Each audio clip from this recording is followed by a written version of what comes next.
பல ஆண்டுகளுக்கு முன்பாக கன்னியாகுமரி பகுதியிலே அந்த சாலை பகுதியிலே ஒரு இன்டர்நேஷனல் பெண்டேகோஸ்தே சர்ச் ஆஃப் காட் என்று சொல்லுகிற தேவ சபையிலே பேசும்படி அழைக்கப்பட்டு நான் கடந்து சென்றிருந்தேன். நான் அந்த சர்ச்சுக்கு இது லைவ்ல போறதுனால நான் அதை கொஞ்சம் சரியா சொல்லல, கொஞ்சம் சாட்சியா சொல்றேன்.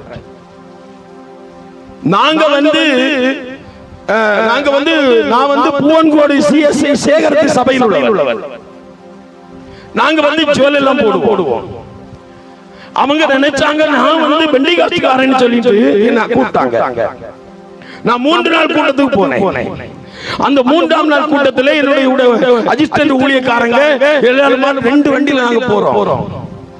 போய் கூட்டத்தில் எங்களை எல்லாரும் ஒதுக்கி கொண்டு ஜுவல்ஸ் போட்டனால பிள்ளைகள் எல்லாரும் ஒதுக்கி கொண்டு ஒரு இடத்துல உட்கார வைக்கிறாங்க. ஒரு டீ வரைக்கும் ஒதுக்கல, பேசல, ஒதுக்குறாங்க.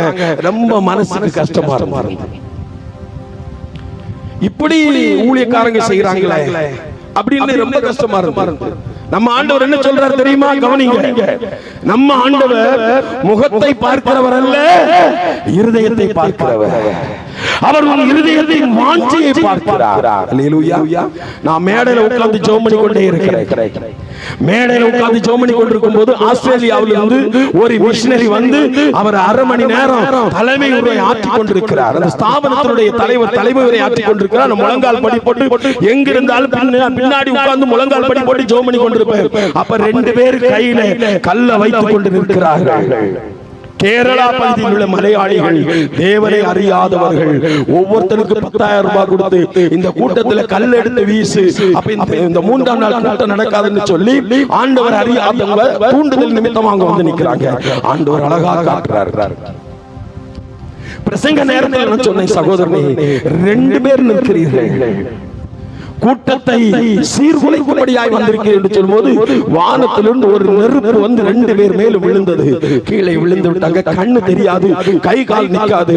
அப்ப ஒருத்தர் நான் சொல்றேன் 2 பேரும் மேடையில சாட்சி சொல்லுங்கன்னு சொல்லும்போது ஒருத்தர் ஆடி ஆடி வர 2 பேர் தூக்கி கொண்டு வராங்க. அவங்க சொன்னாங்க, அந்த சாட்சியை கேட்ட உடனே சபை மொத்தமும் அழத் தொடங்கிச்சு. அல்லேலூயா. காரணம், என் கூட இருக்கிற ஆண்டவர் உண்மையான ஆண்டவர், விலை கொடுத்து வாங்காத ஆண்டவர், லஞ்சம் கொடுத்த வாங்காத ஆண்டவர், பரிணாமம் கேட்காத ஆண்டவர். அவர் உயிரோடு இருக்கிறார்.